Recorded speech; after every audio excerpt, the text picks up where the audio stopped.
Hola, ¿qué tal, amigos? Mi nombre es Diana García, yo soy docente de educación secundaria y me acompaña mi amiga Marvilla, quien es psicóloga de profesión. Sean ustedes bienvenidos a este primer capítulo de Docente. Quisiera platicarles que este proyecto nació desde la inquietud de saber que los docentes también tenemos necesidades emocionales y pues que son importantes y que no son vistas, que generalmente se anulan en el proceso por tener como prioridad a los estudiantes, que es algo que no se está cuestionando, pero sí nos hace reflexionar sobre la salud mental de los docentes.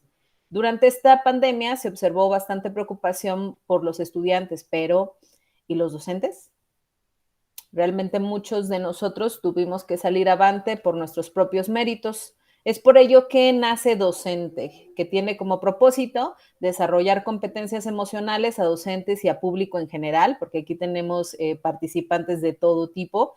El programa está dirigido a docentes, pero también participan nuestros exalumnos, participan los padres de familia con los que conectamos y también alguno que otro alumno que está aquí con nosotros. Esto lo haremos a través de diálogos donde se aborden temas de salud mental con diferentes especialistas. También el propósito es generar aprendizajes y apoyos en el proceso cognitivo. A partir de este impacto, generar conductas. Ya lo aprendí, ya lo hice parte de mí, entonces ahora lo llevo a la práctica. Somos un grupo de profesionistas en la docencia y en la salud mental. Detrás de todo este proyecto también se encuentra la licenciada Paola Bracamontes Rodríguez, Abigail Chavira López y Alitzel González de la Cruz, quienes son psicólogas y grandes amigas. Ellas también, junto con nosotros, buscamos apoyar al sector educativo con información útil, primeramente para su vida y después para su desempeño dentro del aula. También buscamos el equilibrio mental de los docentes, así como el desarrollo de competencias emocionales y lograr la identificación de estas, utilizando herramientas para autocuidado que impacten en nuestros estudiantes y por ende en sus familias y la sociedad. Nuestra intención es enfocarnos en humanizar al docente y que sea consciente de la atención de su óptima salud mental, trabajando en su autoconocimiento para apoyar a los demás. El primer tema que abordaremos será el de depresión y nos acompaña el psicólogo Francisco Gutiérrez, a quien agradecemos enormemente su participación y nos dé la patadita de la suerte con este proyecto. Profe, muchas gracias por estar con nosotros. Muchísimas gracias por la invitación y será un placer hablar de un tema de gran relevancia para los docentes, para la población en general. Muchas gracias. Voy a dar una pequeña introducción a una tareita que hicimos entre todos para conocer un poquito más de este tema y inmediatamente comenzamos con las preguntas hacia usted, profe. Claro. Sabemos que la Organización Mundial de la Salud nos dice la OMS que apunta que más de 300 millones de personas podrían ser diagnosticadas con un trastorno depresivo. Proyecta también que para el 2030 el principal motivo de muerte en el mundo serán los trastornos mentales. En México, estos padecimientos ocupan el cuarto lugar en complicaciones médicas y la depresión es uno de los más frecuentes. El Instituto Nacional de Estadísticas y Geografía, el INEGI, señala que el 29.9% de los habitantes mayores de 12 años sufren algún nivel de depresión ocasional, mientras que el 12.4% los experimenta de manera frecuente. El cuadro clínico está caracterizado por un descenso del estado de ánimo, la pérdida del interés y la capacidad de disfrutar de la persona. Se reduce la energía muchísimo y eso se da en un periodo mínimo de 2 semanas. Las personas con depresión presentan síntomas de ansiedad, se les altera el sueño, tienen sentimientos de culpa, baja autoestima, dificultades para concentrarse, por lo que genera problemas en la vida social, laboral y familiar.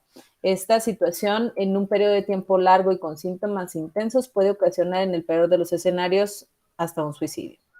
Además, la depresión es el principal problema en materia de salud mental pública por ser el padecimiento fundamental que afecta a las personas de entre 14 y 35 años y sobre todo por ser la primera causa mundial de suicidio y la cuarta como discapacidad en relación con la pérdida de años de vida saludable.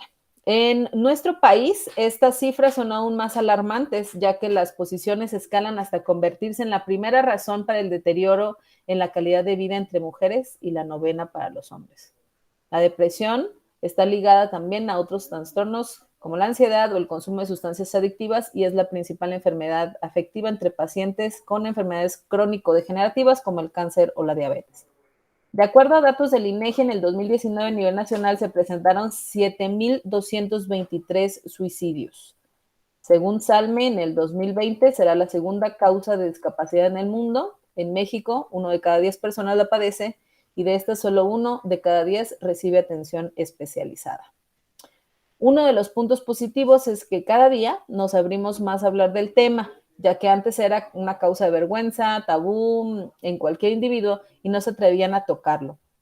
Aunque considero que aún hay un alto grado de desinformación y sobre todo en el magisterio, es un tema del que no se habla entre docentes, únicamente de lo que padecen los alumnos, siendo siempre un tema del consejo técnico escolar para ayudarle. Pero, ¿qué sucede cuando un docente la padece?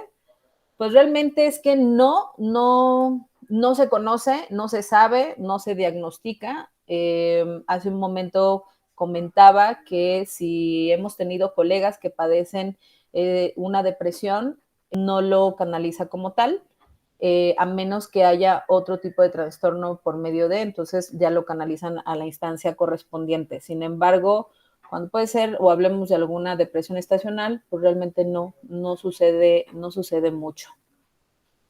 Y pues bueno, comenzando con nuestra entrevista,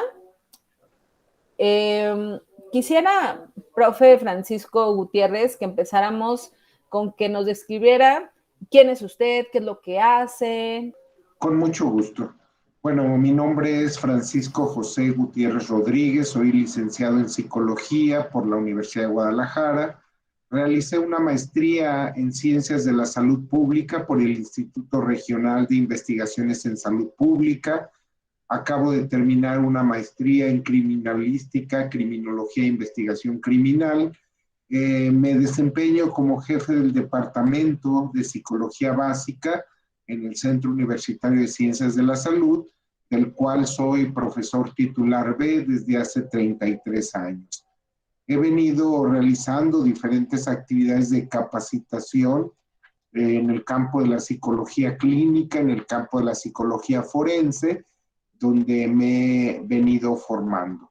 Además, he impartido diferentes cursos, talleres a nivel nacional e internacional, tratando temas específicamente como lo es la depresión y el suicidio, el cual fue mi trabajo de titulación.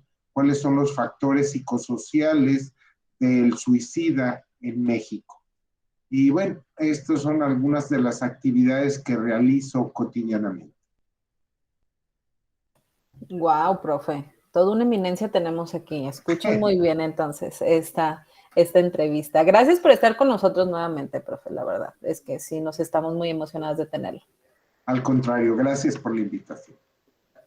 ¿De dónde viene el profesor Francisco Gutiérrez? ¿Dónde creció?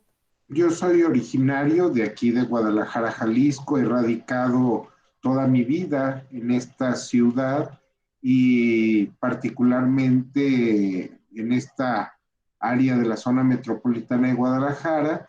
He desarrollado mi actividad tanto personal como profesional. Excelente. Y ya que nos platicó todo lo que hace y a qué se dedica, profe, ¿cuáles son sus convicciones? ¿En qué es lo que más cree usted? Bueno, yo creo que la salud mental es una responsabilidad de todos, que muchas veces solamente se atribuye a una institución. Creo que como sociedad, cada uno de nosotros podemos contribuir con nuestro grano de arena a fomentar una mejor calidad de vida, un estado de bienestar que nos permita pues desarrollar nuestras actividades personales, sociales, familiares, cómo ir desarrollando relaciones interpersonales nutricias. Creo que particularmente como sociedad hemos estado bombardeados por una gran cantidad de factores de riesgo, entre las cuestiones económicas, la desintegración familiar, recientemente la aparición de la pandemia que tuvo toda una serie de repercusiones a nivel poblacional, que ya la Organización Mundial de la Salud ha advertido la importancia de atender esta salud mental. Soy un fanático de los programas de capacitación. Me gusta mucho cuando la gente se involucra en estas actividades, sea, sea cual sea su género, su profesión, su religión, sus creencias. Creo que nadie sobra en esta labor de hacer prevención en salud mental. Ay, qué hermoso, profe, muchas gracias. Qué bueno tenerlo entre nosotros. Y apostándole sobre todo a la salud mental, ¿no? Tan importante como mencionaba en estos tiempos. Básico, dicen, ¿no? Canasta ahorita. Sí, es la canasta Sí, básica. lamentablemente a veces se tiene una idea distorsionada de la atención en salud mental, porque mucha gente sigue con esta idea o este estigma, yo no voy a atención porque no estoy loco, ¿sí? Pero la psicología tiene diferentes alternativas efectivas en problemas de la vida cotidiana. ¿Quién no ha tenido una decepción amorosa, una crisis económica, una crisis por celos, una ruptura de pareja, un fracaso escolar y muchas otras cosas más que cualquier persona puede experimentar y puede provocarle un estado de crisis emocional? Totalmente, totalmente. La verdad es que yo creo que a partir del crecimiento que tenemos como personas siempre viene después de una crisis. Entonces, es cierto que a veces le tenemos todavía un poquito de miedo y tiene mucho que ver en ese tabú en que como sociedad todavía tenemos. Como docente, me toca a veces el hablarlo con otros docentes y decir, oye, no has, pues no sé, no te ha pasado por la cabeza a lo mejor tomar algo de terapia, y hay unos que lo toman muy bien, incluso hasta piden que a lo mejor le recomendemos, oye, tú conoces a alguien, y hay otros que inmediatamente se cierran. Entonces, yo creo que mucho tenemos que hacer para poder abrir esa posibilidad, que es una gran herramienta para un crecimiento personal. Sí, definitivamente el docente ha tenido que adquirir nuevas habilidades. Ya hablaba de la pandemia, el manejo adecuado de las nuevas tecnologías, el de alguna manera capacitarse en las nuevas plataformas, en la forma de interactuar a través de los sistemas virtuales, pero también la sobresaturación de actividades que realizan cotidianamente. Muchas veces el docente llega hasta tener uno, dos trabajos adicionales, lo cual va creando una situación que se conoce como síndrome de burnout o de agotamiento emocional, pero que no lo identifica el docente. Lamentablemente se llega a expresar, a manifestar a través de la intolerancia con los estudiantes, no duerme, no descansa adecuadamente, sus relaciones interpersonales se van deteriorando y ahí llega una etapa donde antes a mí no me pasaba esto y ahora estoy menos tolerante, estoy menos receptivo, estoy hipersensible o estoy resintiendo más todas las responsabilidades que como docente tengo, ¿no? Sería un punto de alarma para tomar en cuenta cuando un docente requiere una atención a su salud mental. Excelente, sí. La verdad es que sí, que como docentes tenemos una gran saturación de actividades y la pandemia vino a hacer mucho más evidente esa parte, digo, porque ya tenemos muchísimos años con eso, algo que se pone sobre la mesa, pero pues a final de cuentas nadie le hace caso, ¿no? Es como de, a lo mejor a veces hasta lo ven como un berrinche de parte del magisterio, de que no quisiéramos hacer mucho más, pero la verdad es que ya hacemos mucho. Entonces, comentaba yo con mis compañeras cuando empezamos con este proyecto que en algún momento todas las escuelas contaban con un gabinete psicológico. Había un departamento exclusivo, que era el de servicios educativos complementarios, que contaba con un trabajador social, con un psicólogo. Pero a partir de que vienen las diferentes administraciones, las empiezan a desaparecer. Me imagino yo que por cuestiones de recorte de presupuesto. Sin embargo, de ahí a la fecha ha sido un golpe bastante fuerte para todas las escuelas el no tener una figura de este tipo. Sí, definitivamente, incluso algunos de los maestros han tenido que cuestionarse su forma de educar. Vemos generaciones que no poseen las mismas actitudes, valores, comportamientos con los que los docentes estaban acostumbrados. Y esto lo hablo a nivel de educación básica, a nivel de educación media y a nivel de educación superior, donde el maestro a veces se le escapa de las manos ya el poder, qué hacer ante una situación de oposicionismo desafiante, de reto a la figura de autoridad, de encontrar a jóvenes a veces desmotivados, o cuando los avances tecnológicos nos han permitido tener una gran cantidad de oportunidades para globalizar la comunicación, pero por el otro lado una pérdida de ese contacto, de esa cotidianidad en la que el docente podría percatarse del estado de ánimo de sus alumnos o incluso también de ver las reacciones de apoyo del propio grupo, ¿no? Entonces creo que el docente enfrenta retos muy importantes ante este nuevo siglo. Yo creo que mejor introducción no puedo haber hacia el tema, ¿no? Y el dejar muy claro cuál es la finalidad de este proyecto. Creo que abarcó todas las áreas, la introducción que nos hace el maestro Francisco, el psicólogo Francisco, y nos pone como de relevancia esta importancia de la salud mental dentro de la docencia. Creo que puntualizó muy bien todo lo que en algún momento platicábamos con las chicas que queríamos abarcar en temas. ¿Qué es la depresión? ¿Cómo la pudiéramos definir? Bueno, la depresión es algo complejo porque se puede presentar como un trastorno, como una enfermedad o como un síndrome.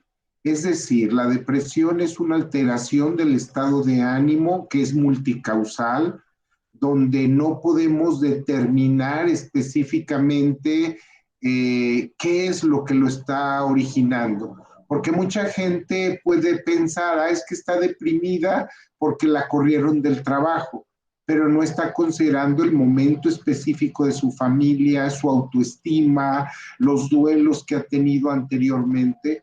Pero también desde el punto de vista orgánico puede haber alteraciones bioquímicas que estén afectando su estado de ánimo y pueda llegar incluso a una crisis suicida como es en el trastorno bipolar. También se habla como un síndrome en el momento en que no conocemos todos los factores de riesgo asociados a esta conducta depresiva. Los sistemas de clasificación internacional, ya iremos hablando cómo clasifican esta depresión desde episodios hasta trastornos, duelos complicados que mucha gente a veces no sabe cómo nombrarlo, solamente se siente triste, desanimada, sin falta de energía, más bien con falta de energía, un agotamiento emocional. Pero la depresión abarca todas las diversas áreas de vida del sujeto, incluyendo sus procesos psicológicos. Escuchamos algunas de las causas, pero ¿cuál diría usted que son las causas que más se escuchan cotidianamente con respecto a qué detona la depresión? Bueno, podemos encontrar factores de riesgo asociados a la depresión, donde puede ser la edad, ¿sí? Hay crisis a lo largo de la vida que se llaman crisis del desarrollo, donde desde el bebé puedes experimentar rasgos depresivos. Hay una patología que se llama marasmo infantil, donde el niño tiene incapacidad para la sonrisa, el abrazo, no tiene una asimilación de los elementos nutrientes.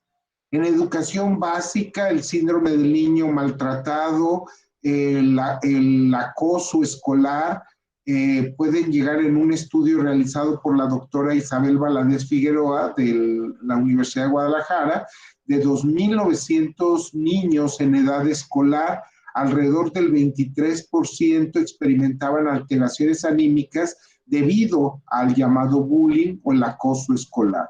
Y más del 50% había pensado en la idea de morir para poder escapar de esta situación de acoso. En los adolescentes también los problemas, la decepción amorosa está entre los primeros factores de riesgo, acompañado de problemas familiares.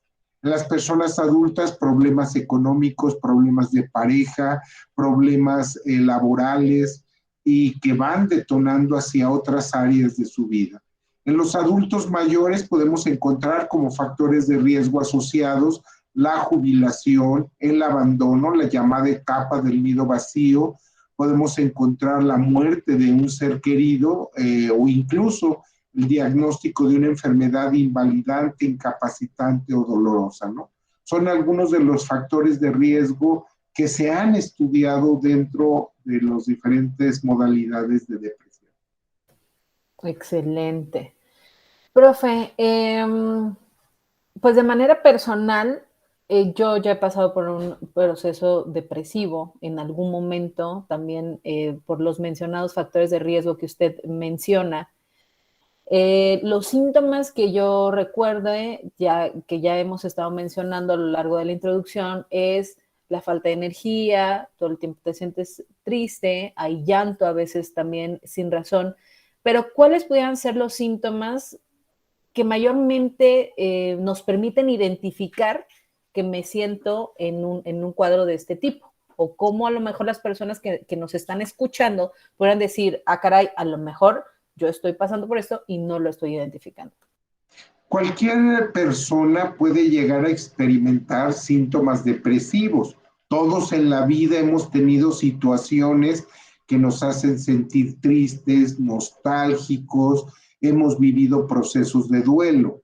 Sin embargo, hay que hacer una diferenciación cuando alguien tiene un síntoma pasajero depresivo y cuando este ya se convierte en un trastorno formalmente diagnosticado.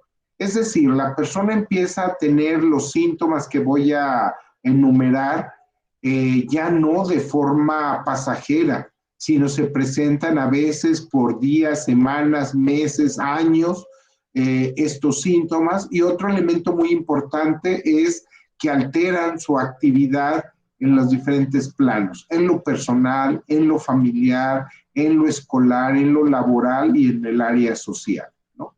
La persona puede llegar a sentir una alteración del estado de ánimo, está triste la mayor parte del tiempo, puede tener un desgano, se alteran sus procesos, la atención, la memoria, sus capacidades de análisis, síntesis, los diferentes procesos psicológicos. Qué importante tomar en cuenta esto en un docente, porque el docente en su ámbito laboral cotidiano va a estar un tanto distraído, no va a estar atento a los indicadores que le están dando los alumnos de que las cosas están funcionando mal, puede llegar a tener problemas de memoria, aun cuando domina perfectamente los temas que maneja. En sus relaciones interpersonales, una persona deprimida puede sentirse culpable. Creo que es importante caracterizar la crisis emocional. Es un estado temporal de trastorno y desorganización caracterizado principalmente por la incapacidad del individuo de resolver los problemas en la forma acostumbrada. La persona puede tener alteraciones del sueño, insomnio, ya sea de fase intermitente o de fase final, apnea de sueño, puede llegar a tener problemas en la respiración. La persona puede tener alteraciones en la conducta alimentaria. Una persona deprimida come en demasía o no siente apetito. Se muestra hipersensible a la crítica de los demás, lo que va haciendo que la persona se aísle, y esto asociado al insomnio es cuando se empieza muchas veces a fabricar la idea suicida, ¿sí? Ya hablaremos un poco más de cuando la depresión llega a incapacitar. Los sistemas de clasificación internacional hablan de los episodios depresivos refiriéndose cuando estos síntomas anímicos, que puedo enunciar más de 100 síntomas en la depresión, pues, se manifiestan por horas, días, semanas, hasta un mes. Hay personas con episodios breves donde están deprimidos, único episodio en su vida en que se vio muy alterada, o personas que tienen múltiples episodios de depresión, ¿sí? Hay este padecimiento, ya se le denomina ciclotimia, una depresión cíclica, donde la persona recae, mejora, vuelve a recaer. Cuando le preguntamos a la persona desde cuándo se recuerda deprimida, dice toda mi vida, ¿sí? Ha sido algo cíclico en mi vida. Está la depresión persistente, el trastorno depresivo persistente, que es una depresión leve, pero que es de más de 2 años de duración. Esta depresión, las personas se acostumbran a percibir a la persona, es muy raro, no le gustan las fiestas, no le gusta salir, no le gusta convivir, y lo naturalizan como si fuera solamente un rasgo de personalidad. Y bueno, hay muchos ya leve, moderado, grave, múltiples episodios. Está la depresión mayor, que es por más de 6 meses de duración y que tiene ideación o tentativa suicida, que es de mayor gravedad, que requiere incluso, no todas las depresiones requieren de apoyo farmacológico, algunas solo con psicoterapia, pero bueno, ya hablaremos de los tipos de tratamiento. Escuchamos algunos de los síntomas y creo que algunos de los síntomas de la depresión los manejamos muy comúnmente, ¿no? Por ejemplo, en ocasiones el exceso de sueño, el cansancio, la falta de apetito, el exceso de apetito, etcétera. Pero ¿cuáles son aquellos síntomas que de repente pasan desapercibidos por nosotros, pero que debemos de tomar o de tener muy en cuenta en caso de que nosotros chequemos a alguna persona o identifiquemos alguna de esas características? ¿Cuáles diría que son esos síntomas que a veces se nos pasan de largo, sin embargo, que son muy significativos dentro de la depresión? Sí, podemos encontrar la anedonia. La anedonia es donde la persona pierde un interés significativo por actividades que antes eran muy valoradas, ya no le genera placer convivir, ya no quiere asearse, no quiere ir a trabajar, no siente satisfacción por lo que hace. Incluso algunas personas en casa llegan a omitir estos rasgos, por ejemplo, cuando la persona empieza a decir, quisiera estar dormida todo el tiempo. Una persona que quiere estar dormida todo el tiempo puede tener una depresión enmascarada y que solamente se atribuye a cómo cambia, viaja, lee un libro. Debemos de señalar que estas actividades paliativas que pretenden hacer sentir mejor a la persona no sustituyen un tratamiento profesional en el caso de la depresión, que es incapacitante. La persona dice, quisiera desaparecer, no saber nada de mí. La persona empieza a aislarse, rompe contactos. El deprimido a veces es su propio enemigo porque rechaza todo tipo de ayuda, ¿sí? Y luego ahora se encierra y empieza a rumiar sus ideas, donde dice que solo estoy, no le importo a nadie, tiene un pensamiento polarizado, todo es malo, todo es negro, estoy metido en un hoyo, no sirvo para nada, y que esto va creciendo como un efecto de bola de nieve, donde la persona cada vez se siente más desesperada. Debo señalar que un trastorno de comorbilidad con la depresión es la ansiedad y se le conoce como el trastorno ansioso depresivo. Entonces la persona está expectante, no tiene una idea clara de hacia dónde va su vida, cuál es su futuro, ¿sí? E incluso vive el aquí, el ahora, pero de una forma catastrófica. Esto entre algunas otras cosas. ¿Qué nos diría que sucede dentro de nuestro cerebro al momento que se presenta la depresión? Bueno, ya hablaba yo que los diferentes procesos psicológicos se afectan, la voluntad, la atención, el juicio, el orden, la memoria, la inteligencia, la capacidad para resolver los problemas de forma socialmente aceptable, nuestra orientación espacio-temporal, la percepción auditiva, visual, la percepción de las emociones, tanto las propias como las de las otras personas, que nos van llevando a desfasarnos en cómo interpretamos esta realidad. En algunas personas también vamos a encontrar desequilibrios bioquímicos en los neurotransmisores cerebrales. Hay algunas alteraciones a partir de la dopamina, la epinefrina, la norepinefrina, que van también alterando el estado de la persona. También podemos encontrar alteraciones hormonales, que es muy común encontrar, ya ahora aparecen los sistemas de clasificación internacional, lo que antes se conocía como trastorno disfórico del final de la fase luteínica, y que les será muy común estas alteraciones anímicas que ocurren en el síndrome premenstrual, ¿sí? Estas alteraciones hormonales donde la persona puede, en el caso de algunas mujeres en el mundo, hasta necesitar ser hospitalizados debido no solamente a los cólicos, al dolor intenso que llegan a tener, sino a las alteraciones también anímicas. Muy bien, estos cambios que se generan dentro de nuestro cerebro, ¿cómo afectan en la parte de la depresión? ¿Cómo afectan a nuestro cuerpo?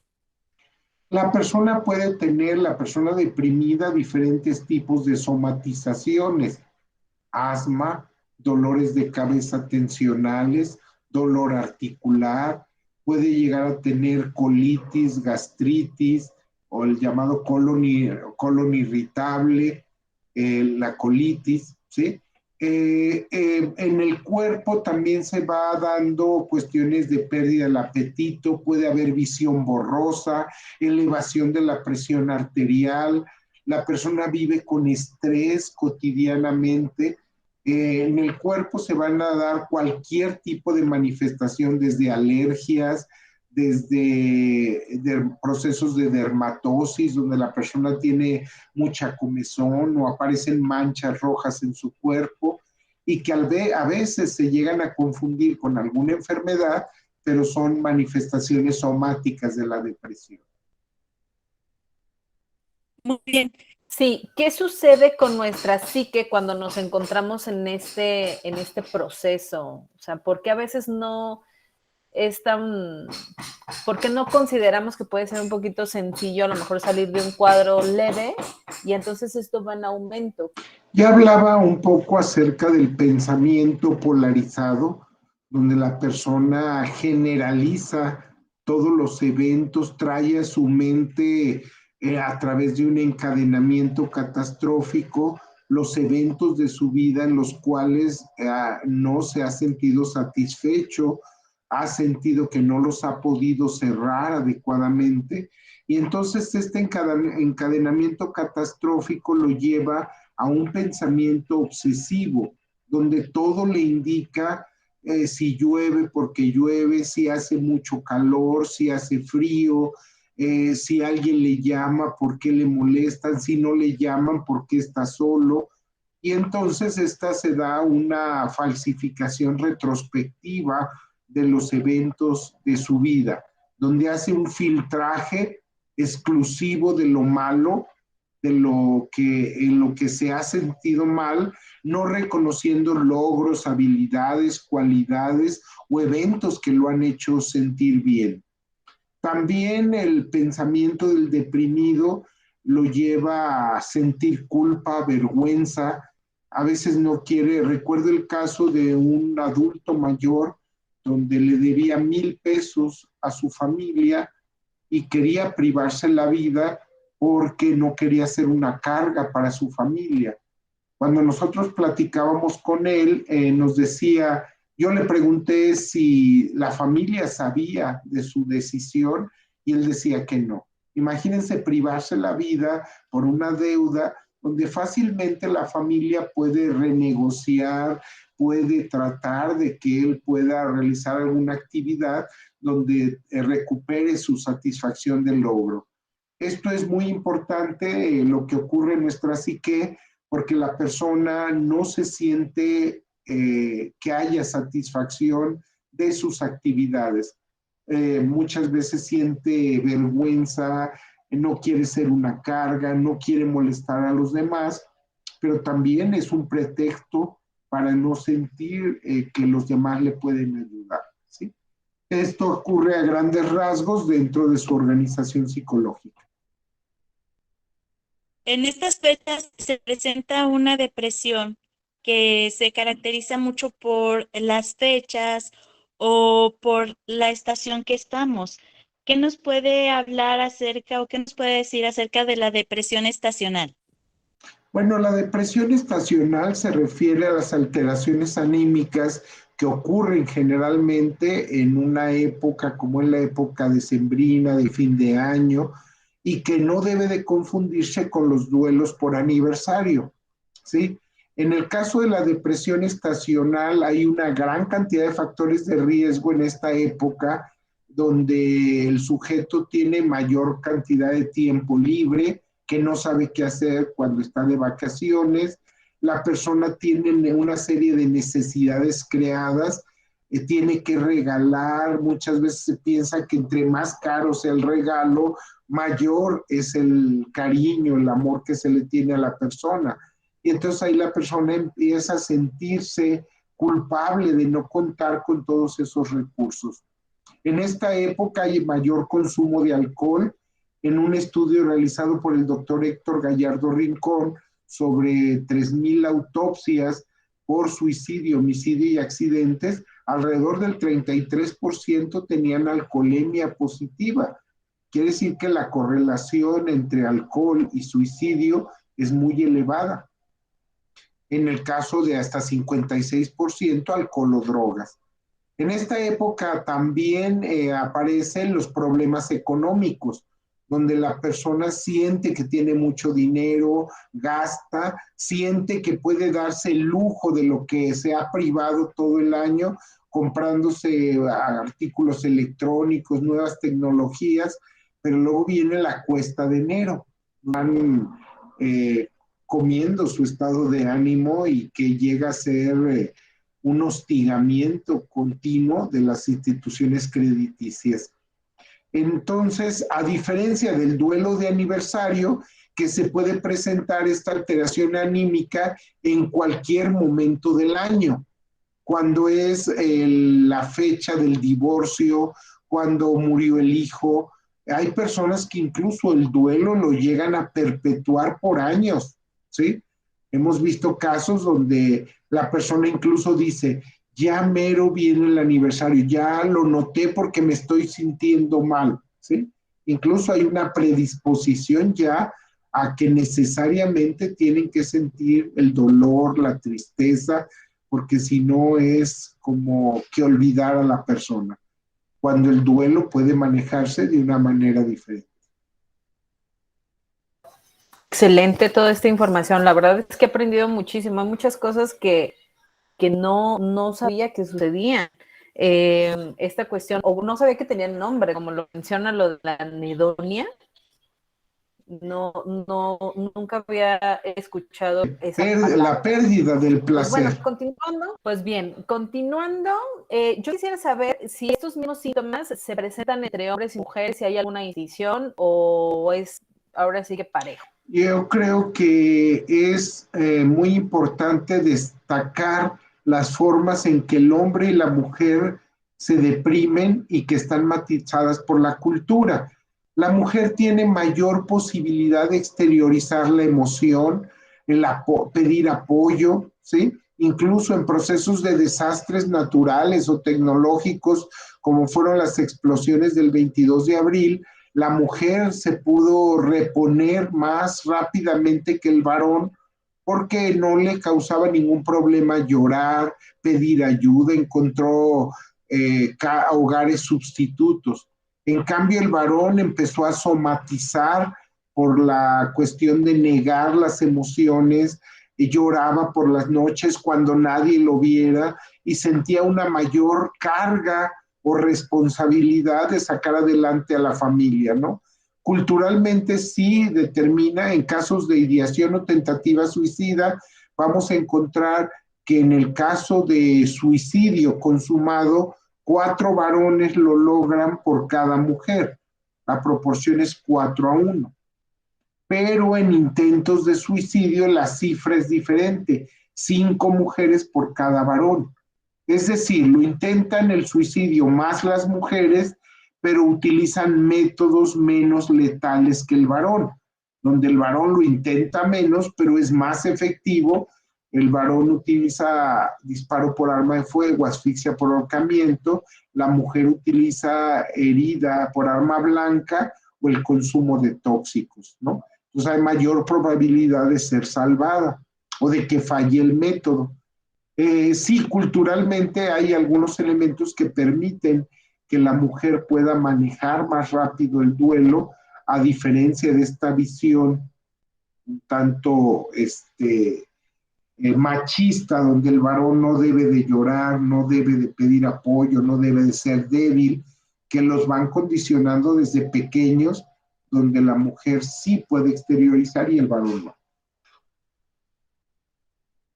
En este sentido, tanto todo lo que traemos culturalmente, todo lo que hemos aprendido o todo lo que se nos ha enseñado, creo que es así como una pregunta muy, muy importante.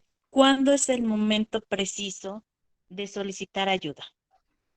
Cuando yo veo modificado mi forma tradicional de resolver los problemas, donde llega un momento que se escapa de mis manos el poder tener el control, el poder ver las diferentes áreas de mi vida en las que está afectando, ya no es un síntoma pasajero, sino que se está conformando un cuadro depresivo y que sería muy importante el pedir ayuda profesional. Empieza a afectarse a la pareja, la familia, las actividades en el trabajo, el estado de ánimo, la diversión y el tiempo libre, ¿sí? Un elemento muy importante tiene que ver con la frecuencia en que se está presentando esto y las áreas en las que está afectando. Claro que no debemos de descartar una orientación profesional cuando se tienen síntomas, ¿sí? O sea, en cualquier momento, recordemos que la psicoterapia no va encaminada únicamente a atender la patología, sino también le va a ayudar a la persona a mantener su calidad de vida, a mantener sus relaciones interpersonales, su autoestima, su visión de futuro, su proyecto de vida. Porque a veces se cree que solo ir al psicólogo es para atender alteraciones mentales, y esto es falso. También se puede hacer una labor preventiva, también se trabaja con indicadores positivos de salud mental. Ay, qué bonito que acaba de decir, profe, porque efectivamente el verlo también como una manera preventiva es importante. Bien, profe, me pongo yo a pensar que a lo mejor hay alguien allá afuera que nos está escuchando y que de repente dice, creo que a lo mejor mi hijo o a lo mejor mi mamá o a lo mejor algún familiar, algún amigo, alguien que tenemos cerca está padeciendo, está presentando estos síntomas de los que estamos hablando. ¿Cómo ayudar a alguien que lo padece? Bueno, lo primero que podemos hacer, así como debemos de conocer primeros auxilios médicos, qué hacer cuando una persona está fracturada, si una persona accidentada, cómo trasladarla o no trasladarla, cómo de alguna manera hacer un torniquete, etcétera. También existen los primeros auxilios psicológicos, que son las medidas prácticas y fundamentales de atención a la salud mental en tanto que recibe ayuda especializada. Como docentes no, o como personas en general, no vamos a ponernos a dar terapia si no cuento con las competencias, la formación adecuada en el campo de la salud mental. Pero sí, los primeros auxilios psicológicos van encaminados a la población en general. Mantener la calma. Una persona que está en crisis puede ser muy demandante, no meterme en la crisis de la otra persona, fomentar la verbalización, porque a veces cuando alguien está deprimido, ¿qué te pasa? Dime desde cuándo te sientes así, ¿a quién se lo has dicho? Y la atiborran a la persona con una serie de preguntas que no permite exteriorizar lo que verdaderamente le pasa. No discutir con la persona. La depresión, hay avances y retrocesos. No le podemos decir, ya estás llorando otra vez, no regañarla, utilizar un sentido esperanzador sin llegar a prometerle cambios de ficción. Porque mientras una persona le dice, mira, el sol, los pájaros, la vida, la energía, la persona no comprende por qué la otra persona ve todo esto y ella no, ¿sí? Entonces, utilizar un sentido esperanzador con preguntas como, ¿qué más hay para ti? ¿Quién crees que te podría ayudar? ¿Quién conoce acerca de lo que te está pasando? ¿Te gustaría que habláramos acerca de esto que te está ocurriendo? Si no lo quieres hacer ahora, ten en cuenta que estoy aquí para poder no prometer nada de lo que no seamos capaces de cumplir, porque a veces te llamo el domingo y el domingo me fui al cine, me fui a un paseo y se me olvidó la persona, pero para ella es muy significativo y llega a comprobar esas generalizaciones de que no le importa a nadie, ¿sí? Los primeros auxilios, hay toda una serie de talleres que a través del centro universitario se están dando a la población en general. Para los que son terapeutas, ya la intervención en crisis de segundo orden, donde ya hay una serie de técnicas terapéuticas específicas, pero para quien no es psicólogo, el tener teléfonos a la mano de canalización. Si no recuerdo ningún teléfono, el 911 me enlaza con el servicio de intervención en crisis. Si no recuerdo ningún teléfono, el 075, el 3833-3838, que es el del Servicio de Intervención en Crisis del Instituto Jalisciense de Salud Mental, que trabaja 24 horas, los 365 días del año, y que nos tocó fundar desde el año de 1994.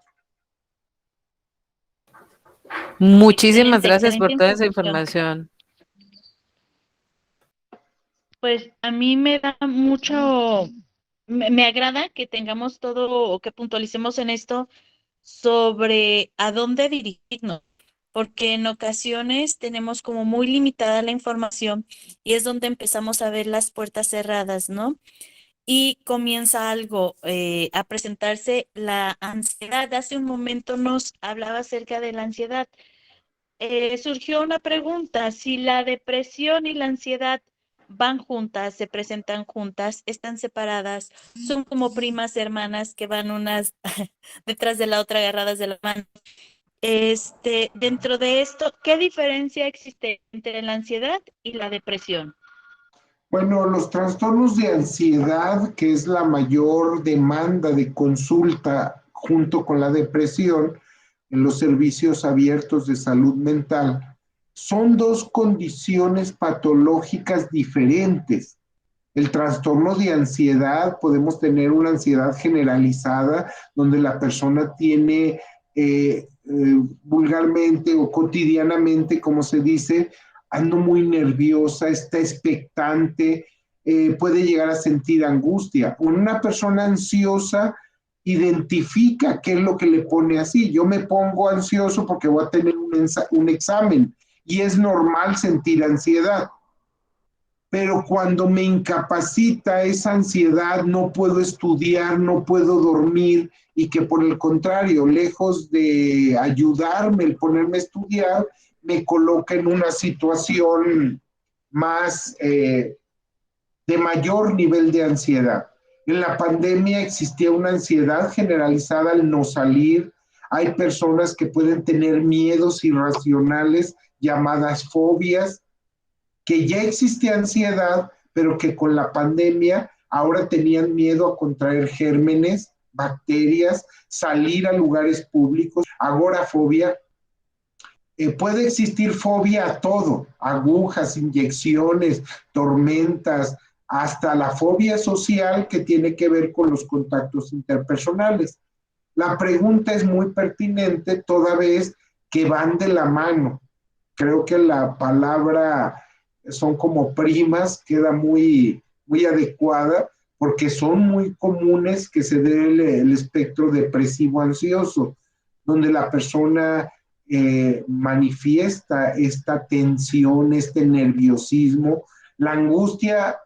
La madre no sabe a qué horas va a llegar su hija y está angustiada, está ansiosa, ¿sí? Pero la hija ya llegó, está dormida y la mamá sigue ansiosa más bien angustiada por la condición de la hija, cuando la hija ya está en casa y la mamá sigue sintiendo palpitaciones, taquicardia, dolor de cabeza, sudoración, puede tener temblor de manos, ¿sí? Y que se correlaciona de forma muy importante con la depresión de todo lo que ya hemos venido hablando. Menciona de que ya hemos venido hablando muchos datos importantes. También ha mencionado que hay un alto grado de la relación entre la depresión y el suicidio. Pero mi pregunta es, ¿en todos los casos hay una relación? No. Un factor de riesgo muy importante para el suicidio es la depresión, sobre todo la depresión mayor. Pero no todos los suicidas estaban deprimidos, ni todos los deprimidos están pensando en suicidarse. Tiene que ver el tipo de depresión, si es una depresión endógena, donde hay causas orgánicas, donde hay alteraciones bioquímicas, donde hay alguna enfermedad que está ocasionando la depresión, o si son causas exógenas que se atribuyen a cuestiones psicológicas, ¿sí? Y donde la depresión puede ser leve, pasajera, la persona puede, como en el caso de la depresión persistente, el trastorno depresivo persistente, puede vivir toda su vida con síntomas de depresión, que puede llegar a tener años, ¿sí? Pero no está pensando en privarse la vida. Entonces, sí se tendría que diagnosticar, hacer una evaluación de qué factores están influyendo en la depresión de alguien para poder determinar qué tipo de tratamiento. Excelente. Dentro de estas ideas que tenemos acerca de la depresión, existen ciertos mitos que hay alrededor de ella o ciertas ideas erróneas. ¿Cuáles son las que escuchamos o que escucha más comúnmente?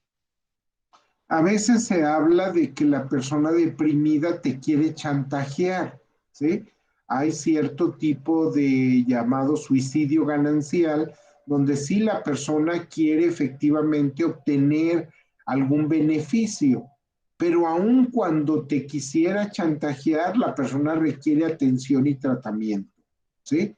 Entre los mitos del suicidio, de la depresión, también está de que todas las personas deprimidas van a querer suicidarse. Esto es falso.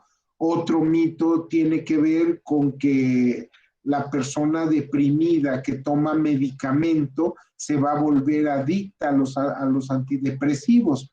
Hoy hay antidepresivos de nueva generación que ya no dejan en estado de somnolencia, aletargamiento a la persona. Hay medicamentos que deben de ser prescritos por un profesional, por un médico, por un psiquiatra, que ya tiene un entrenamiento específico en salud mental. Pero la gente no le gusta tomar antidepresivo porque cree que se va a volver adicto. También en el consumo de fármacos dice, ya me lo tomé y no hace ningún efecto, no sirve para nada.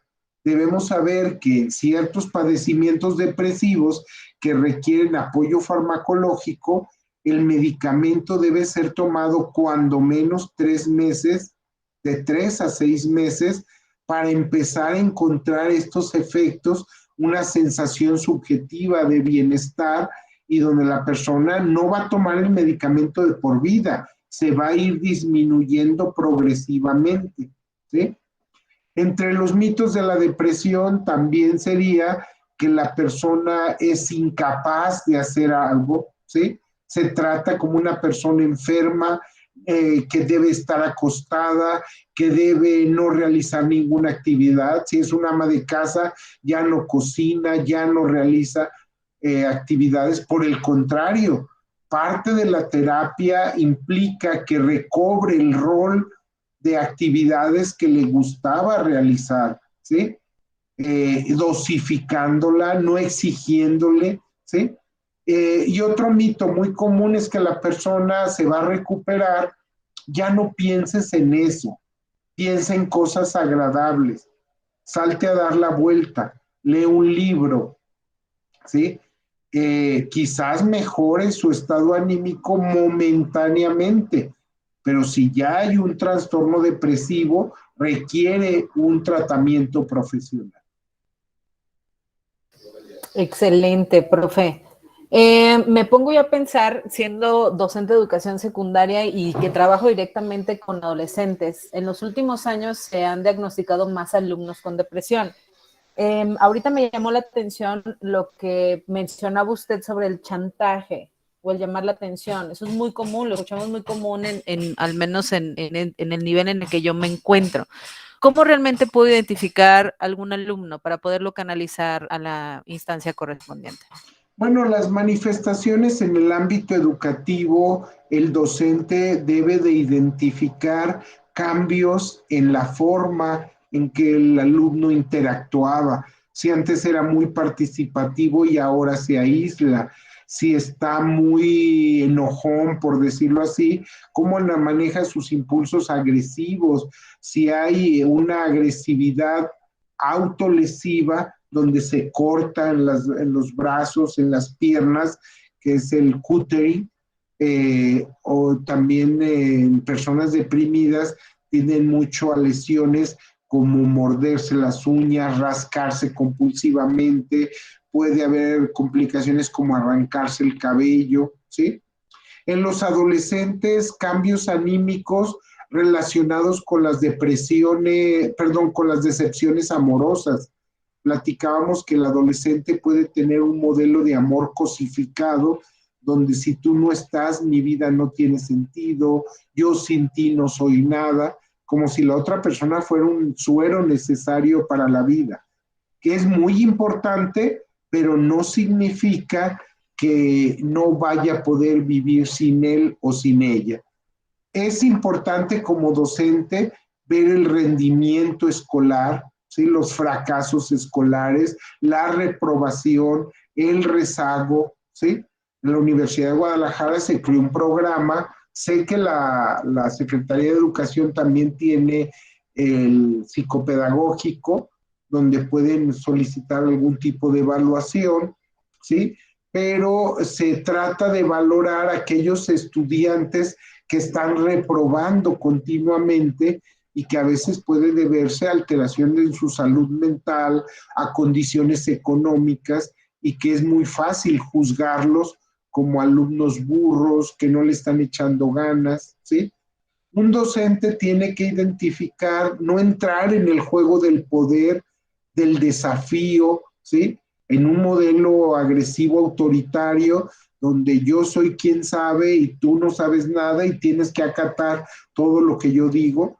Hoy día, para algunos docentes decían, hablar de la teoría de la negociación impensable. Él me tiene que obedecer y basta, ¿sí? Cuando hoy día los jóvenes tienen otras características, no al celular, cuando ellos son nativos de las nuevas tecnologías, donde no solamente es para estar jugando, ya las tareas se mandan por el celular, las noticias las reciben en tiempo real, saben cómo están sus amigos, cumplen muchas funciones que lo que se requiere es poner límites, en qué lugares sí, cuándo no, pero trabajar mucho este sentido de la prohibición, que a veces resulta más atractivo cuando se da una prohibición. En el caso de los adolescentes, verificar los cambios hormonales. El adolescente por sí mismo ya tiene una crisis del desarrollo donde hay cambios físicos, hormonales, su rol en la familia, no es niño ni es adulto, ¿sí? Y entonces hay que acercarnos. Yo sé que como maestro es muy difícil pues conocer la realidad de todos, pero si hacemos actividades, hay una técnica psicopedagógica adecuada terapéutica que se llama círculo mágico, en donde participan alrededor de 10 personas, donde van hablando, ellos ponen los temas de los que quieren hablar y ellos mismos son los que coordinan la sesión. Salen cosas muy interesantes y valdría la pena que se documenten acerca de estas técnicas. Estas serían algunas de los indicadores en los adolescentes. Excelente, excelente. Este del círculo mágico es parecido como al círculo de paz, imagino. Sí, Y sí, es muy similar. Aquí ellos van proponiendo y jerarquizando los temas. Si queremos hablar de conceptos de la libertad, la tristeza, la familia, la pareja, ellos van determinando lo importante de lo que quieren hablar.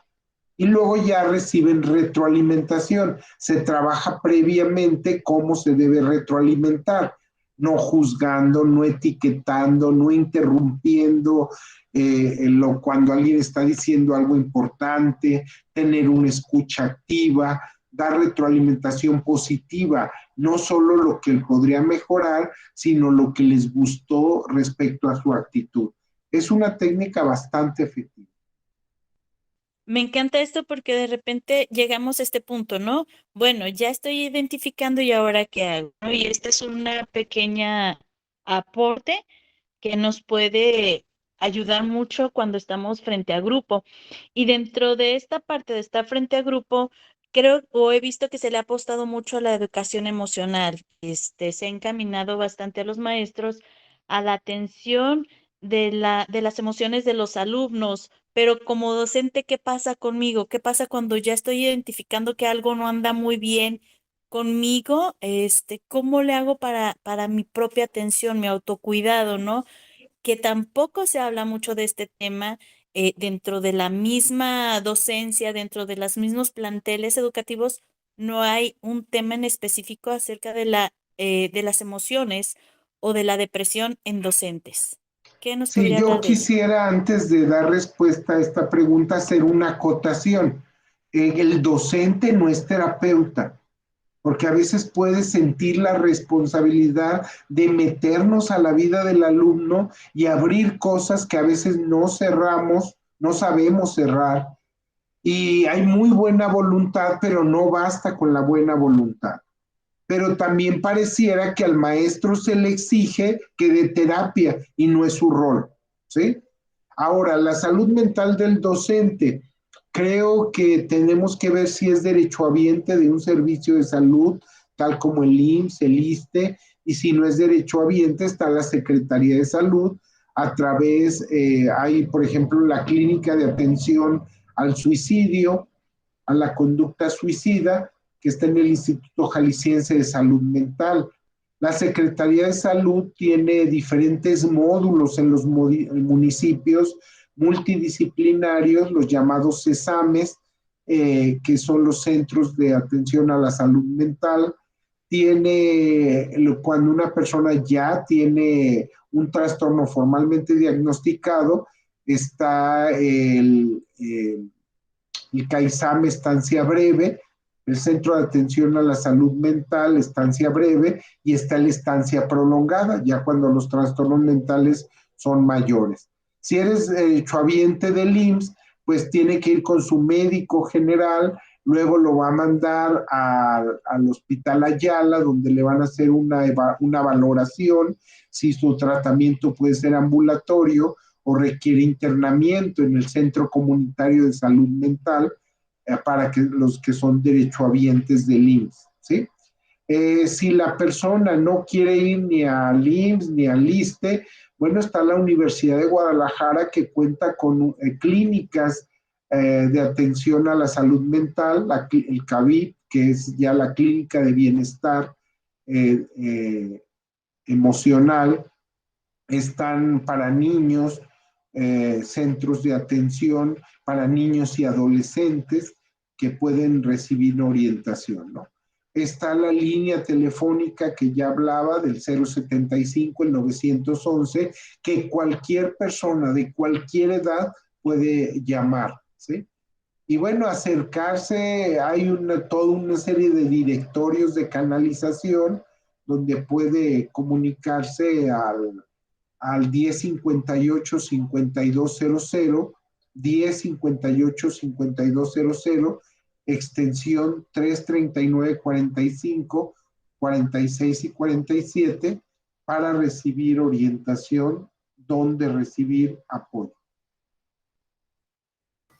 Excelente. Todos estos datos que nos ha estado dando el maestro Francisco Gutiérrez los vamos a estar poniendo en los mismos links donde vamos a publicar este video. Profe, pues continuando, lo he estado escuchando que habla sobre los factores de riesgo, estas cosas que a veces nosotros pues pensamos que es la vida cotidiana y creemos que así se vive y así es como nosotros pues debemos aguantar y tolerar estas tareas duras de la vida. Hace ratito lo escuché que comentaba sobre la cantidad de actividades administrativas a la que están sometidas los maestros. Y la verdad es que sí es una realidad. Hablando desde el plano personal, yo me considero una persona muy calmada en ese aspecto. La verdad es que pues trato de ser muy relajada en la cantidad de actividades, pero cuando ya volteo a ver a todos mis compañeros, hay algunos que, híjole, lo toman como de manera muy aprensiva. Entonces, ¿esto también puede detonar la depresión? Sí, efectivamente, cuando una persona está alterada, tenemos que tener una actitud empática, porque a veces me siento mal, estoy irritable, estoy saturado. Inmediatamente recurrimos a decir, no, mira, yo me siento muy bien. No estamos hablando de ti, estamos hablando de la otra persona, ¿sí? Si bien es cierto que en algún momento utilizas tu experiencia para ver si le sirve a la otra persona, lo cierto es que primero tenemos que escuchar, ¿sí? El decir, me siento muy saturado. No, hombre, para mí es muy sencillo. A ver, para ti es muy sencillo. La actitud empática implica ver qué está pasando la otra persona, si se está divorciando, si le están embargando la casa, si tiene problemas con los hijos adolescentes, que estos problemas se llevan al trabajo, pero también la carga administrativa, la preparación de los temas. Hoy día un alumno a través de su celular puede desconfirmar al maestro, ¿sí? Él tiene una información de toda la vida sobre cifras y de repente el alumno, no, en España pasa esto, en Alemania esto y en México la situación en tiempo real, ¿sí? Entonces puede haber, el docente está desconcertado, tiene que preparar sus clases, tiene que llenar las bitácoras de clase, tiene que hacer los informes administrativos, pero además los salarios no le permiten tener como único trabajo a veces la docencia, salvo que tenga una antigüedad, la carrera magisterial, estímulos, etcétera, pero en otros casos va a tener que buscar actividades complementarias, ¿sí? Que no choquen con su trabajo, que no esté violentando los reglamentos de su trabajo, ¿no? Y a veces recurre a economía informal, a veces está alterando su sueño, a veces la forma del directivo del jefe, el estilo del jefe también tiene que ver mucho en cómo rinden los maestros. Si es un líder carismático, si es un líder propositivo, o si al cambio es un líder autoritario que sigue regañando, que aplica el mismo modelo autoritario de educación con los alumnos, también con sus maestros. Y el clima laboral, por eso es que ahora se ha hablado de la norma 35, la norma oficial mexicana, donde el clima laboral también afecta a la salud mental de los docentes.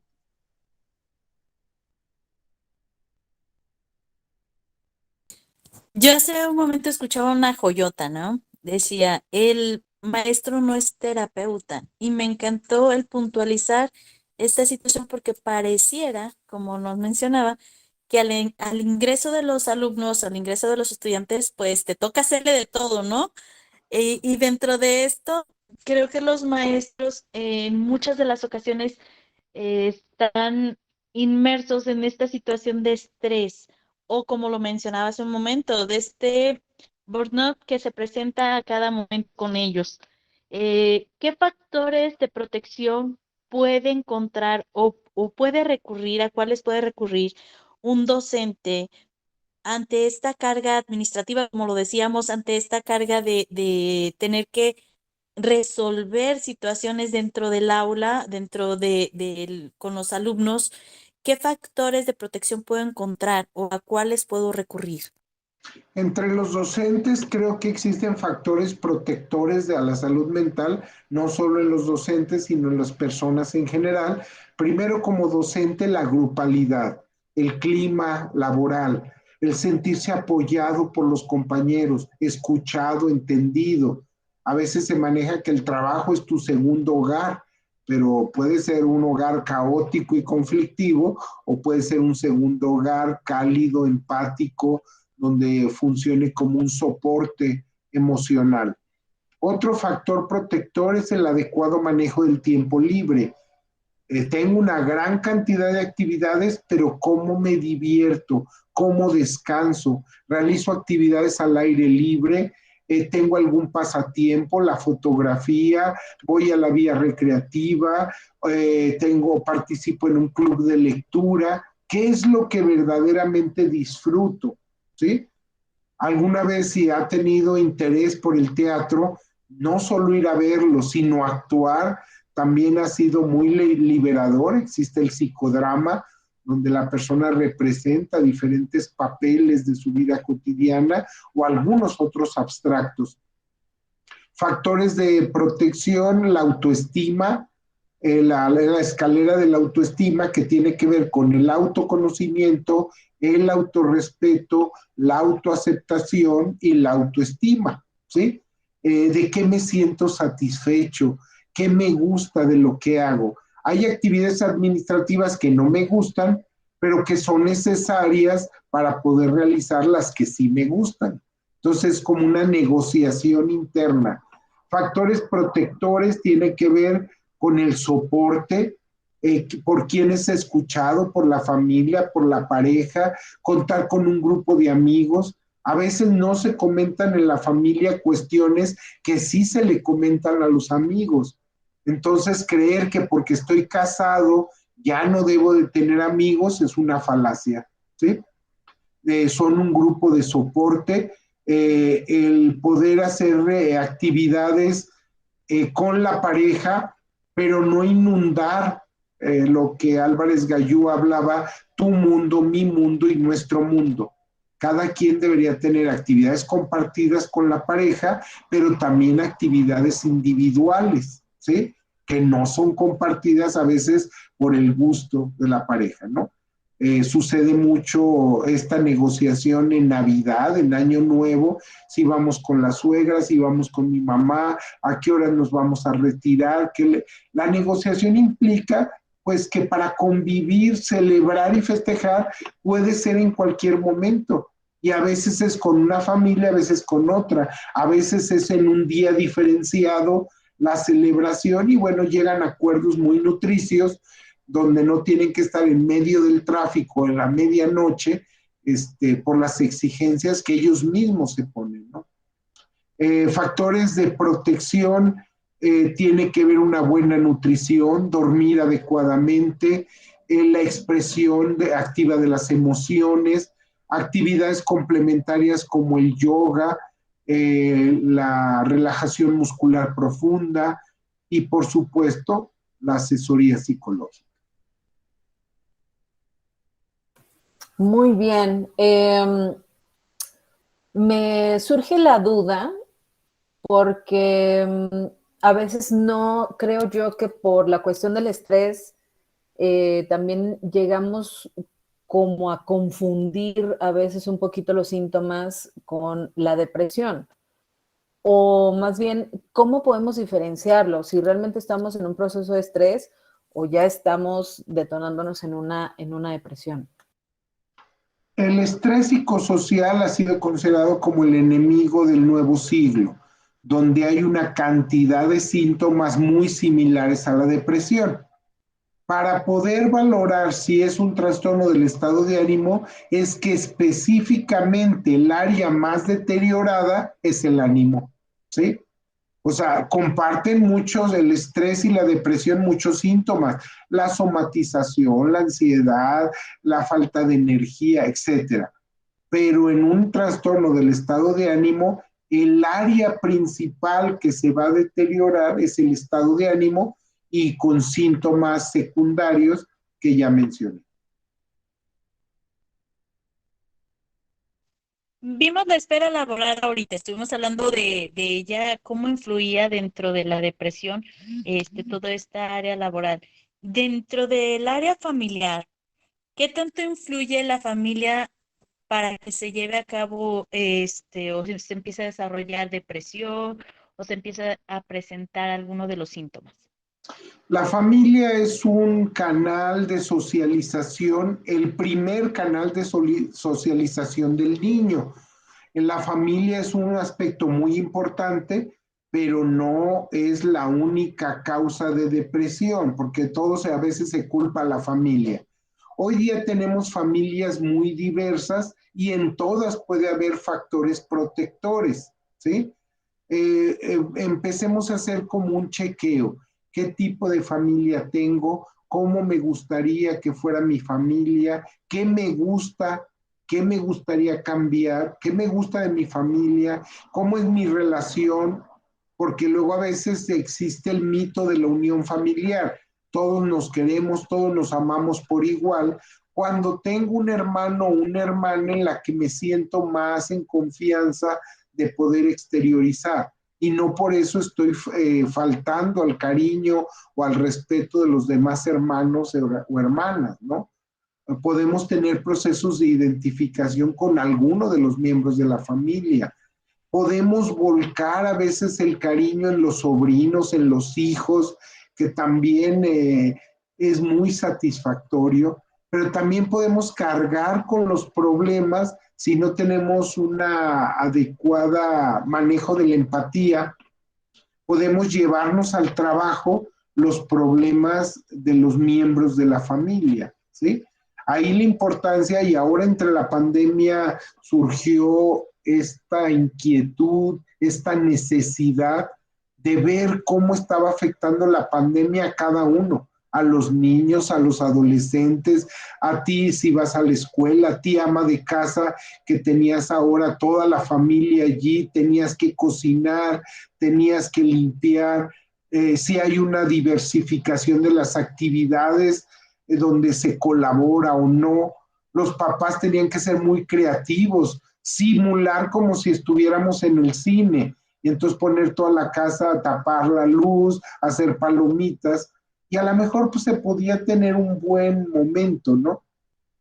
Pero también las exigencias, porque ahora tenían que tener varias computadoras para los hijos, va a depender mucho el rol del miembro de la familia que seas. Si eres hijo, si eres hermano, si eres padre, que es el que satisface las necesidades de la familia, las responsabilidades que tú crees que tienes, ¿sí? Y que van más allá de lo que debería de ser, ¿sí? Porque a veces yo creo que tengo que satisfacer. Sí, esa es una creencia que yo llevo introyectada, pero en la familia ahora tenemos que compartir roles, ¿no? ¿Quién hace la cena de Navidad? ¿Qué regalos se van a dar? Bueno, ¿cómo afecta a la familia en el trabajo? Si me hablan en el momento en que estoy trabajando para resolver problemas, si soy padre de familia que tiene niños y no hay yo quien me los cuide o enfermó alguno y tengo que llevar el comprobante para que me den incapacidad. Bueno, hay toda una serie de factores que desde la familia afectan positiva o negativamente. ¿Qué se esperaría que la familia sea una fuente de apoyo del docente? Muy interesante toda esta información. Hace ratito dio un dato que me llamó mucho la atención al decir que en las autopsias que se hacían a las personas con suicidio, mayormente eran por una cuestión de alcohol. Entonces, a mí me gustaría saber si el factor de presión como tal, ¿qué tanto determina el que desarrollemos a lo mejor alguna dependencia al alcohol, a las drogas, incluso a personas, a las redes sociales, cuando se está deprimido? Bueno, sí, hablamos de factores de riesgo, en este caso el alcohol, como una condición que aumenta la probabilidad de ocurrencia, en este caso del suicidio, de la depresión, porque el alcohol es un depresor del sistema nervioso central que va a depender mucho el estado de la persona, el estado de su salud mental, donde si es una persona que tiene duelos, pues recrudece los duelos. Si hay odio, rencor, sentimientos de venganza, el alcohol va a exteriorizar esas emociones, ¿no? El alcohol es un factor de riesgo, pero ya hablábamos que para la depresión no hablamos de causas lineales, ¿sí? El que toma alcohol se va a suicidar, no. Va a depender qué otros factores coexisten con este consumo del alcohol. Hay quien puede consumir alcohol y beber responsablemente, ¿sí? De hecho, hay toda una jornada de cómo beber responsablemente, qué límites tengo, cuándo lo consumo. Hay quien tiene como idea consumir alcohol antes de dormir para relajarse, cuando esto por el contrario, a veces el consumo excesivo de alcohol puede provocar que la persona tenga insomnio, ¿sí? Es diferente que si de vez en cuando toma un vino de mesa, o bien si se tomó un par de tequilas, etcétera, es por el bebedor social al que llamamos, ¿no? A diferencia si ya tiene una adicción al alcohol o alguna droga, somníferos, anestésicos, alguna sustancia. Hoy también que se ha legalizado la marihuana, pues tener también mucho cuidado, no por decir que es legal, qué estado anímico tengo y bajo qué condiciones consume este tipo de sustancia. Excelente. Ya escuchamos de qué trata la depresión, cómo la podemos identificar, hacia qué tendencias tiene, mujeres, hombres, etcétera. Pero, ¿qué consecuencias habría en caso de identificarme con alguno de estos síntomas depresivos y no atenderme? Bueno, las consecuencias de no recibir un adecuado tratamiento implica que la depresión puede ir escalando, puede llegar a una crisis suicida, puede llevarlo a aislarse de su contexto, perder el trabajo, mayor predisposición a las adicciones. El no atenderme de una depresión puede llevarme a incapacitarme laboralmente, por fobias, por ansiedad, por no poder realizar mi trabajo cotidianamente. El no atender la depresión puede afectar la esfera sexual, donde la persona puede ya no tener el rendimiento que espera, el disfrute o el goce sexual. El no atender la depresión me puede llevar a la ruina económica, toda vez que no estoy generando los ingresos necesarios para subsistir. Es decir, el no atender la depresión puede afectar todas las áreas de la vida de la persona, ¿sí? Es por eso que la depresión se ha convertido, la depresión, el estrés y la ansiedad, como estos enemigos a vencer en las sociedades modernas, que a partir de los estilos de vida es muy fácil sentirse cada vez más solo. Conozco a 5,000 personas en el Facebook, pero no conozco a mis vecinos, o no tengo amigos de esos 5,000 de ese Facebook con el que puedo ir al cine a tomar un café, ¿sí? Y entonces la pregunta sería, ¿son verdaderamente tus amigos o son contactos esporádicos, ¿sí? Entonces, concretando, afecta a todas las áreas de la vida. Como docente, a veces pues nos toca en toda una jornada, llegas a lo mejor de un ánimo, conforme va pasando el día, las horas, el trabajo, pues de repente a lo mejor te va bajando la pila, te empiezas a sentir medio cansadito y yo me he dado cuenta que pues generalmente cuando estás como pues como en un estado de ánimo neutro, la gente entonces empieza a preguntarte, ay, ¿qué tienes? ¿Y qué tienes? Y a veces uno no siente pues realmente que tenga algo. Pero esto me hace reflexionar que como sociedad, si no vemos una persona contenta todo el tiempo, entonces empezamos a cuestionar esos estados de ánimo pensando quizá que eso pueda detonar la depresión. Y esto me hace pensar que evitamos mucho la tristeza precisamente por tener este miedo. ¿Qué nos pudiera compartir al respecto? Mira, te voy a contestar parcialmente con el nombre de una serie televisiva que estoy viendo. Dice, está bien sentirse mal, ¿sí?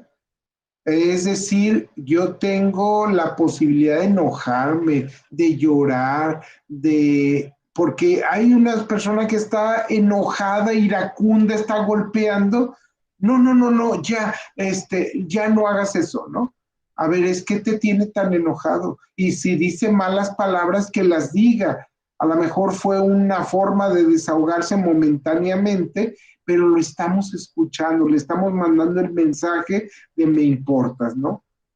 Cuando la persona está deprimido tenemos que ser un poco más directivos, ¿sí? Porque la persona, al contrario, cuando está triste, abatida, y nosotros, ¿qué quieres hacer? Nada. ¿Quieres hablar? No, ¿sí?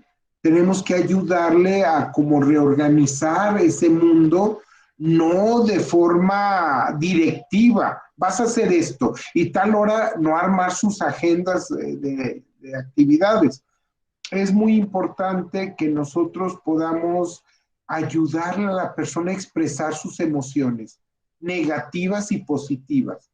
¿Cuándo te sientes alegre? ¿Qué te enoja? ¿Qué te molesta de los demás? ¿De qué te sientes culpable? ¿Hay recuerdos que te están atormentando? ¿Sí? Entonces, que la persona tenga la posibilidad de exteriorizar con la confianza de que no va a ser juzgado, de que no va a ser rechazado, que no van a adjetivar su conducta como eres muy nervioso, estás triste todo el tiempo. El propio estigma de estás deprimido, ¿sí? Eres un depresivo. Eres un depresivo es diferente a en este momento te sientes deprimido, porque el otro se casa con la identidad del sujeto y lo manejan depresivo para siempre. Es como en los grupos de alcohólicos. Hay 30 años de sobriedad y todavía se siguen diciendo soy alcohólico y soy fulano de tal, ¿no? Mucho cuidado con las etiquetas también del deprimido. Y la liberación de las emociones es muy reconfortante.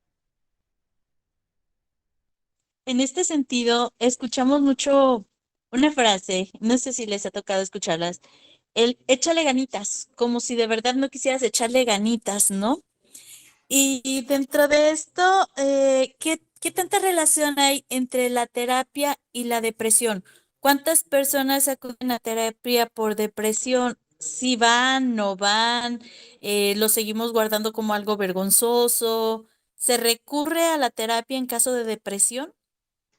No, esto de échale ganitas es una visión poco empática porque a veces son personas sobrevivientes de toda una serie de eventos que fueron guerreros incansables hasta que hubo un momento en que se derrumbaron, se cansaron, ¿no?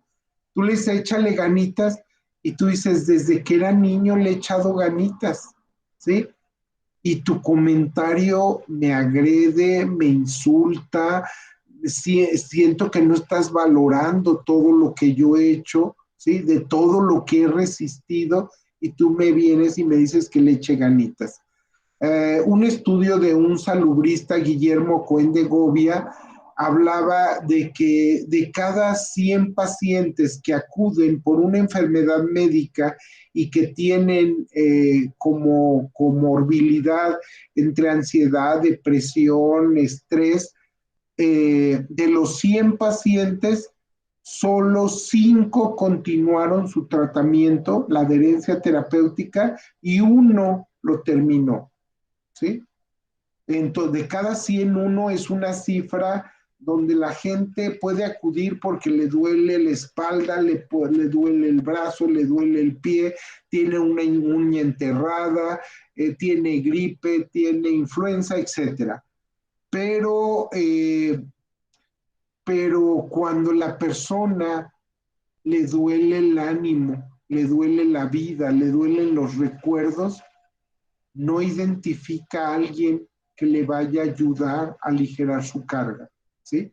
Por eso es tan importante la socialización de las actividades, de las competencias que tiene un trabajador de la salud mental para no confundirlo con la visión psiquiátrica de la salud mental de hace siglos, ¿no?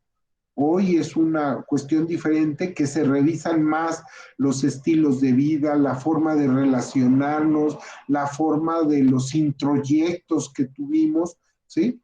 Y que hay diferentes tratamientos bastante exitosos en torno a la depresión, desde el enfoque cognitivo-conductual, desde la perspectiva sistémica, desde los enfoques humanistas para cierto tipo de personas, ¿sí?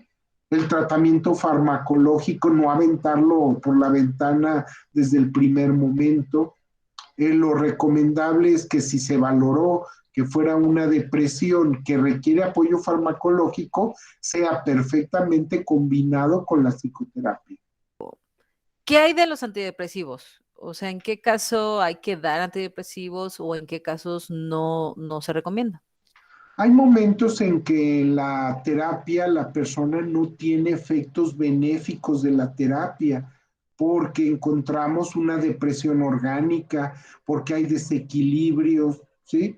Bioquímicos, y que el paciente no se va a ver beneficiado de la terapia hasta que tiene una regulación cerebral de estos neurotransmisores, de estas hormonas, ¿sí? ¿En qué tipo de casos? El trastorno bipolar, por ejemplo, que hay manía y depresión, pues a veces no es tan fácil controlarlo, porque los cambios son drásticos, dramáticos entre la euforia hacia la depresión. En la depresión mayor, cuando ya hubo un intento de suicidio, ya no es decisión que deba de tomar el clínico o no, la familia o no. Ya por norma oficial mexicana, en el tratamiento de la depresión, cuando hay un intento de suicidio, se debe dar tratamiento farmacológico, ¿sí? A veces se recomienda internamiento. Hay internamiento no forzoso, y esto también tiene implicaciones importantes de cómo se percibe a la familia, ¿sí? Porque a veces se puede sentirse la persona, me ingresaron a un manicomio, ¿sí? Y queda resentida la persona. Y era decidir entre si permitimos ya de entrada, hoy la familia firma una responsiva cuando hay una notificación de intento suicida, de riesgo suicida, y que la familia debe de acudir a tratamiento, no hacer caso omiso de las señales de riesgo suicida, ¿sí? También es importante en el sentido de los antidepresivos, pues no es igual los antidepresivos que antes traían dormida a la persona todo el tiempo, que se mareaban, que no tenían ganas de hacer, a los antidepresivos de nueva generación. Y otro es, no todas las depresiones requieren apoyo farmacológico. ¿Sí? Por eso una evaluación psicológica, una evaluación psiquiátrica serán muy pertinentes. Perfecto. Escuchamos ya mucho sobre cómo se presentan o cuáles son los síntomas de la depresión. Y escuchamos ahorita sobre factores protectores hacia estos síntomas. Pero ¿cómo podemos prevenir la depresión? ¿Hay manera de hacerlo? ¿Si se puede prevenir? ¿No se puede prevenir? Y en caso de que fuera afirmativo, ¿cómo podemos hacerle para prevenir la depresión? La identificación oportuna de factores de riesgo pueden llevar a que se dé una atención que no permita que escale la depresión, ¿no? Como docente entre los alumnos, ya vimos estos cambios de estado de ánimo en su participación, están enojados, empiezan a faltar, bajó su rendimiento, identificar esto y pedir a los apoyos de psicopedagogía que pudieran atender estos casos que serían, y si no es psicopedagogía, pues acudir a otras instancias, ¿no? Pero como docente, cuando yo también estoy detectando de forma oportuna que ya no estoy rindiendo, que no disfruto, que me siento saturado, que no tengo energía, pues es un buen momento de acudir. Trabajar con talleres, no bastan las conferencias, porque está demostrado que no solo brindando información la gente modifica su actitud, ¿sí? Tenemos que trabajar en los talleres con metodología participativa, con juegos de roles, qué mejor que los docentes saben diferentes actividades que les permiten que el aprendizaje sea de tipo significativo, ¿sí? Que a veces el padre actúa como el hijo a través de estas técnicas participativas y que luego son socializadas por el grupo. Y aun cuando se retira el terapeuta, se sigue dando una capacitación en cascada a nuevos miembros de ese grupo, ¿no? Los medios de comunicación, ustedes están utilizando las nuevas tecnologías para poder llegar a más personas, ¿sí? Pero también poder realizar boletines informativos. La introducción que nos daba la maestra Diana, interesantísima, que se pudiera mandar un boletín informativo a un medio de comunicación o a un grupo de medios de comunicación que sepan que es importante notificar los suicidios, pero más importante notificar qué se puede hacer para que no ocurra un suicidio, ¿no? Medios de comunicación, prensa escrita, hoy podemos tener los canales de YouTube, podemos tener los podcasts, hoy podemos tener ensayos que podemos manejar en revistas de divulgación de tipo electrónico, la prevención en áreas como en el caso de las escuelas, pues me parece muy relevante y una felicitación por lo que ustedes están haciendo. Ay, profe Francisco, pues maravillada con toda esta información. Hemos llegado al final de esta entrevista. Híjole, no tengo palabras para decirle toda la información que nos compartió, toda su sabiduría, porque veo muchas cosas que realmente ni por aquí yo sabía que sucedían, ¿no? Que estaban allá afuera en la realidad y que a veces un compañero docente padece, un directivo padece, un alumno padece o simplemente dentro de nuestra familia lo padecen y no nos damos cuenta. Agradezco muchísimo que haya aceptado la invitación a participar en esta entrevista. ¿Dónde podemos contactarlo a usted? ¿Cómo podemos seguir sabiendo más de todo esto que comparte? El teléfono del Departamento de Psicología Básica, donde yo laboro, es el 1058-5200, 1058-5200, extensión 339, con terminaciones 45, 46 y 47. 339, 45, 46 y 47. ¿Sí? Y bueno, yo finalizo primero agradeciendo la invitación y diciéndole a todos los docentes, a veces un número telefónico marca la diferencia entre la vida y la muerte. ¿Sí?